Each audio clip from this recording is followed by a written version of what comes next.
Imagine this. You're walking, not jogging, not working out, just walking. Maybe from the parking lot to the grocery store, maybe one lap around the block, maybe across your apartment, a movement so ordinary that it barely registers. But now, an uncomfortable question. If we could freeze time and look inside your chest at this very moment, would your heart be working calmly or silently under pressure? Most people believe walking is too gentle to truly change anything.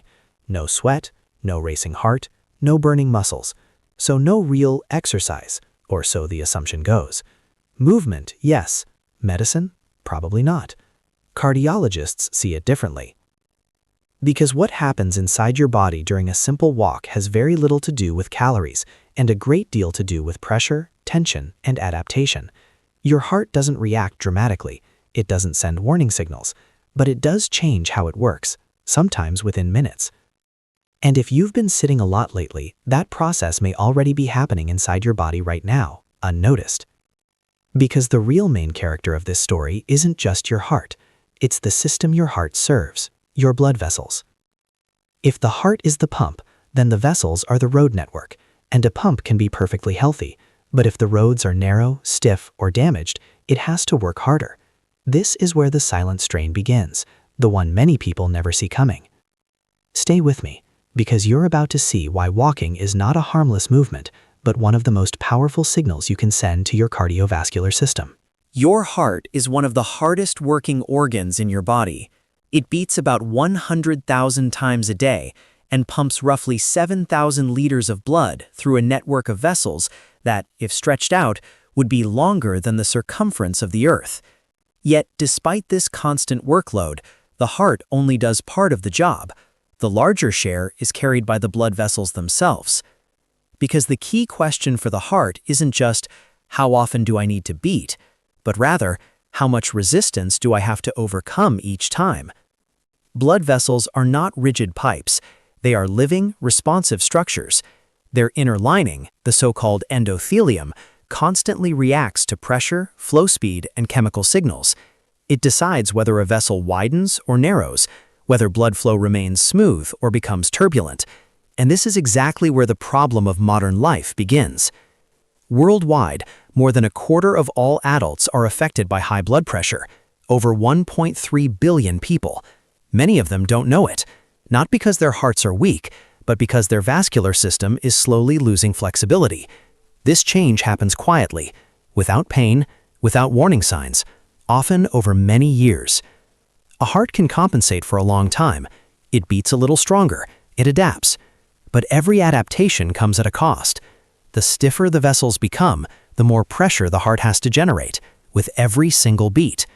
This chronic extra workload is one of the reasons cardiovascular diseases often go unnoticed until very late. And this is exactly where walking comes in, not as exercise in the traditional sense, but as a daily stimulus for the vascular system. Large analyses of movement data reveal something surprising. As few as about 2,500 to 3,000 steps per day are already associated with measurable benefits for the cardiovascular system, compared with near-complete inactivity. The greatest additional benefit appears around 7,000 steps per day, not at 10,000, not at marathon levels, but at a level of movement that is realistically achievable for most people. What matters most is not how intense the movement is, it's how regularly you signal to your vascular system. Stay flexible, stay adaptable. To understand why this works, we need to look at what happens in the first minutes of a walk. Not motivational, not abstract, but step by step along a biological timeline. The moment is unremarkable. You stand up, the first step, then the second. For your body, this is already a clear signal. Rest mode is over. Your muscles now need a bit more oxygen, not dramatically, no alarm, but enough to activate the nervous system. Within seconds, it sends a message, we're working now. The heart responds immediately. It beats a little faster, a little stronger, not because something is wrong, but because that's exactly what it was built to do. A responsive engine. You can imagine it like a car. You turn the steering wheel, and in the background, the power steering kicks in. No jerk, no panic, just a precise adjustment to a new situation. At the same time, something crucial happens in your blood vessels. Blood flow increases slightly. And this movement of blood, the gentle sliding along the vessel walls, is more than just transport. The inner lining of the vessels, the endothelium, functions like a highly sensitive sensor surface. It feels the flow. This flow acts like a mild current in a riverbed, and in response, the endothelium begins releasing relaxing signals. One of the most important messengers is nitric oxide, not a supplement, not a medication, but a natural signal produced by your own body that tells your vessels, open up, yield. You don't feel any of this, but your vessels become, for a moment, more cooperative, less resistance, more permeability. This exact mechanism is at the core of why walking is consistently linked to better vascular function and lower blood pressure over time. 3 to 10 minutes, the pressure shift. At this point, many people expect something different.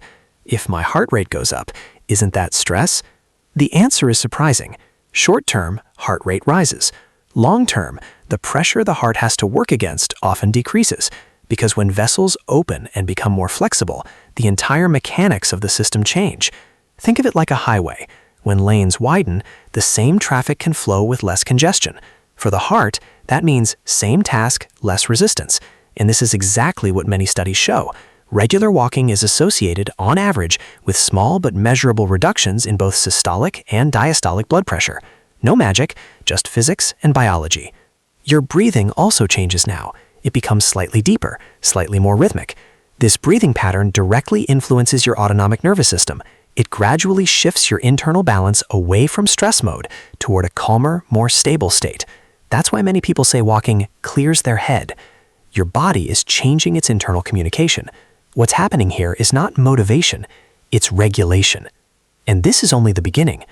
Because after about 10 minutes, the part begins that cardiologists take especially seriously, the part where a single movement turns into training for the entire system.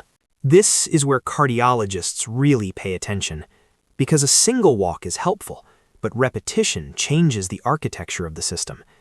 If your heart is the pump, then regular walking is like a daily test run. No overload, no extremes, just a recurring signal. This system is needed.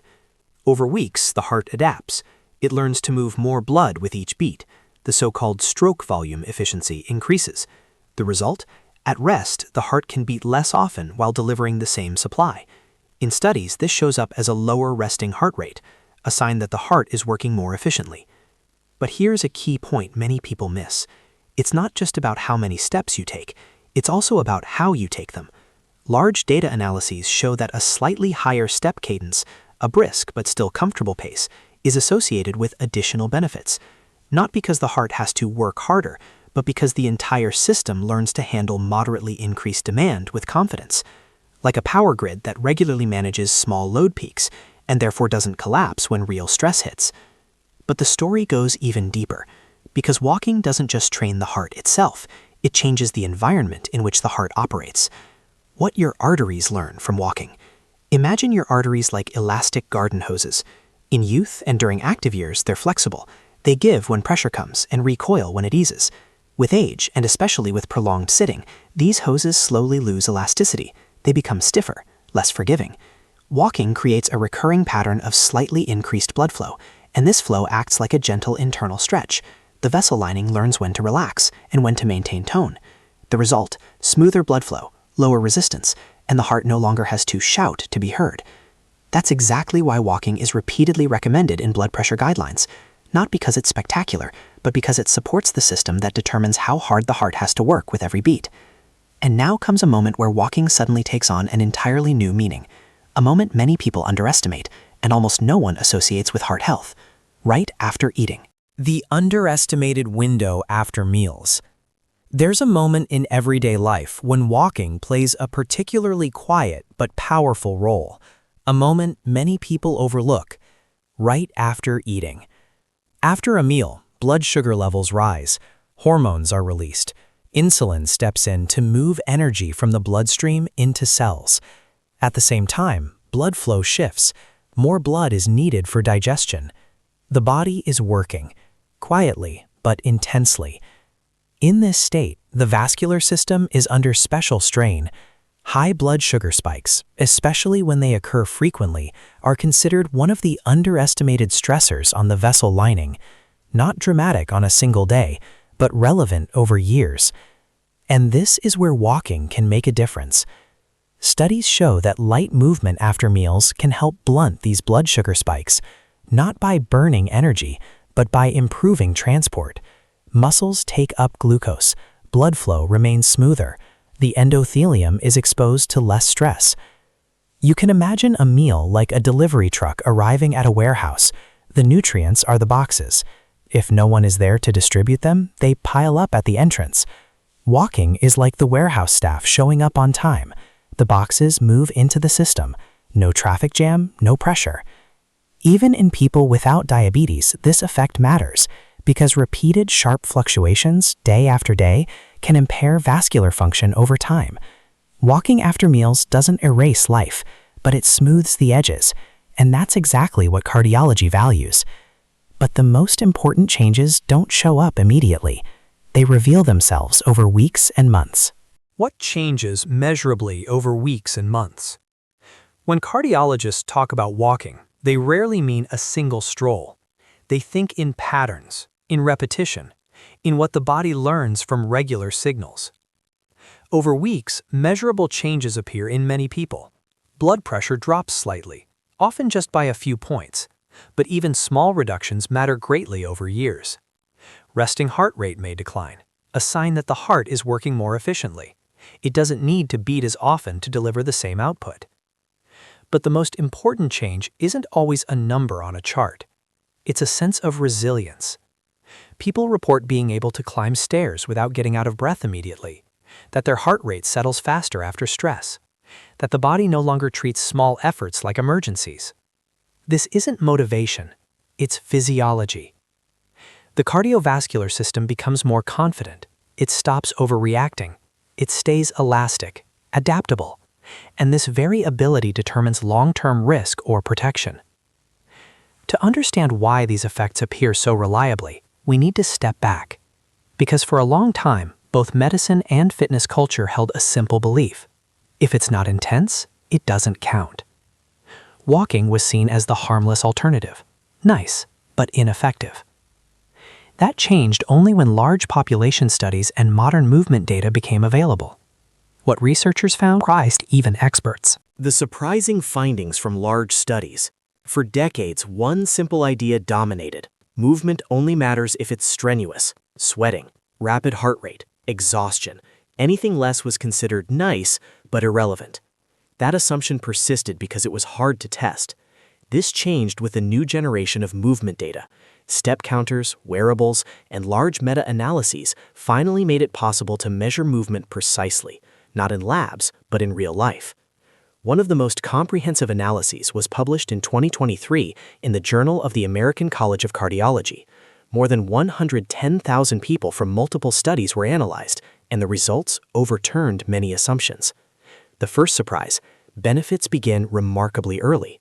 As few as about 2,500 to 3,000 steps per day were already associated with a measurably lower risk of cardiovascular disease and overall mortality compared with near-complete inactivity. Not perfect, not athletic, just more than almost nothing. The second surprise: the greatest additional benefit is not at 10,000 steps. For cardiovascular disease, the so-called sweet spot was around 7,000 steps per day. Beyond that, benefits continued, but much more slowly. Not because more movement is harmful, but because most of the adaptation happens earlier. That's an important message because it removes pressure. Your heart doesn't grade you. It doesn't demand perfection. It responds to signals, and early signals often have the biggest impact. The third surprise is especially relevant for real life. Not everyone can walk every day. Some work multiple jobs, some care for family members, some are simply exhausted. A 2023 study showed that even people who reached about 8,000 steps only 1 or 2 days per week had a significantly lower cardiovascular risk than completely inactive individuals. Protection increased up to about 3 days per week, then plateaued. That means imperfect patterns still count. And then came the fourth insight. It's not just the number of steps that matters, it's also the pace. A slightly higher step cadence, a brisk, intentional walk, was associated with additional benefits even when total step count stayed the same. Not because the heart is pushed, but because the system learns to handle changing demands with confidence. All these data tell the same story. Walking isn't a replacement for everything, but it's one of the most reliable ways to regularly tell your cardiovascular system, stay ready, stay flexible, stay resilient. But before turning this into a simple recommendation, there's one final crucial part of the story: the safety framework. Safety, warning signs, and the right framework. Walking is considered one of the safest forms of movement.